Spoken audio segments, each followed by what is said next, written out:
ஒரு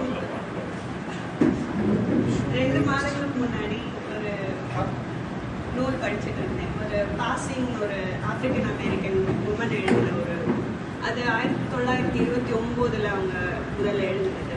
அதை வந்து ஒரு கிட்டத்தட்ட ஒரு 50 வருஷம் அதை பற்றின பேச்சோ இதுவோ இல்லாமல் 1980s அது வந்து மறுபடியும் ரீப்ரிண்ட் ஆகி ரீடிஸ்கவர் பண்ணப்பட்டு வருது. அது வந்து black art movement, black literary movement, அது பிளாக் பவர் மூமெண்ட்டோடைய ஒரு பகுதியாக அது வந்து மறுபரிசீலனை மறு கண்டுபிடிக்கப்பட்டு அது வெளியாகிறது. ஸோ இந்த மாதிரியான மூமெண்ட்ஸ் வந்து உலகம் ஃபுல்லாக post colonial literature, women literature, Dalit literature, oppressed பீப்புளோடைய லிட்ரேச்சர், இந்த மாதிரி மைக்ரோ நரேட்டிவ்ஸை ரீடிஸ்கவர் பண்ணக்கூடிய ஒரு பெரிய மூமெண்ட் உலகம் ஃபுல்லாக உருவாகி வரக்கூடிய ஒரு காலகட்டம். இப்போ நம்ம ஏன் இது உருவாகி வருது அப்படின்னு நான் யோசிச்சு பார்க்கும்போது, நம்ம உலகமயமாக்கம், அந்த குளோபலைசேஷன், அதுக்கப்புறம் வந்து ஒரு எல்லாருமே ஒரு மைய நரேட்டிவ்குள்ளே கொண்டு போகக்கூடிய ஒரு எஃபர்ட்டை வந்து பெரிய விஷயங்கள் நடக்குது, பெரிய இன்ஸ்டிடியூஷன்ஸ் பண்ணும்போது நம்மள மாதிரியான சென்சிபிளான ஆட்களுக்கு அது மேலே ஒரு ஒவ்வாமை உருவாகும். ஸோ வந்து இன்னும் ஆத்தென்டிக்கான எக்ஸ்பீரியன்ஸஸை நோக்கி, இன்னும் ஆத்தென்டிக்கான நரேட்டிவ்ஸை நோக்கி நம்ம போகிறோம்.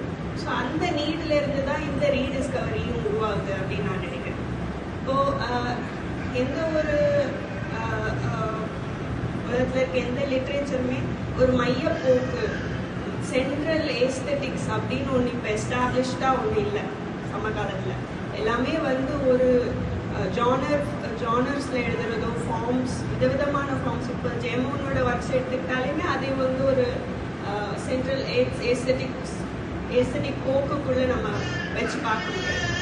பல்வேறு விதமான ஜானர்கள் எழுதப்பட்டிருக்கு, ஃபார்ம்ஸ் எழுதப்பட்டிருக்கு. ஸோ ஒரு ஃப்ராக்மெண்டட் ஏஸ்தட்டிக்ஸ் தான் நம்மகிட்ட இருக்குது.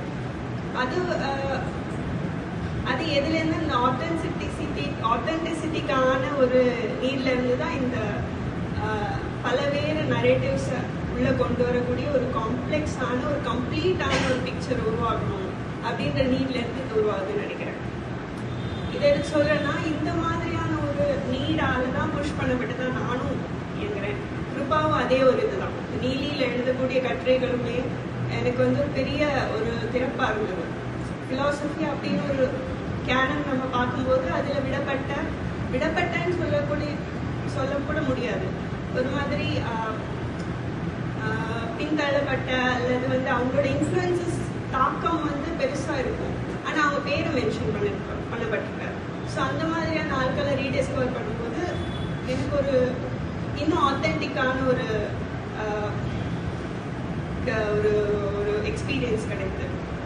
அதோடைய ஒரு பகுதி, அந்த ஒரு பெரிய ஒரு அலையோட ஒரு பகுதி தான் அந்த மானசா பப்ளிகேஷன் அப்படின்ற ஒரு இது.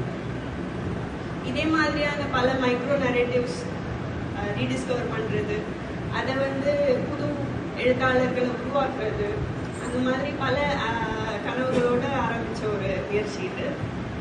அதுக்கு நீங்கள் எல்லோரும் முதல் நாளாக வந்திருக்கிறது ரொம்ப சந்தோஷமாக இருக்குது. எல்லாருடைய வாழ்த்துக்களும் இதுவும் சப்போர்ட்டும் எதிர்பார்க்குறேன்.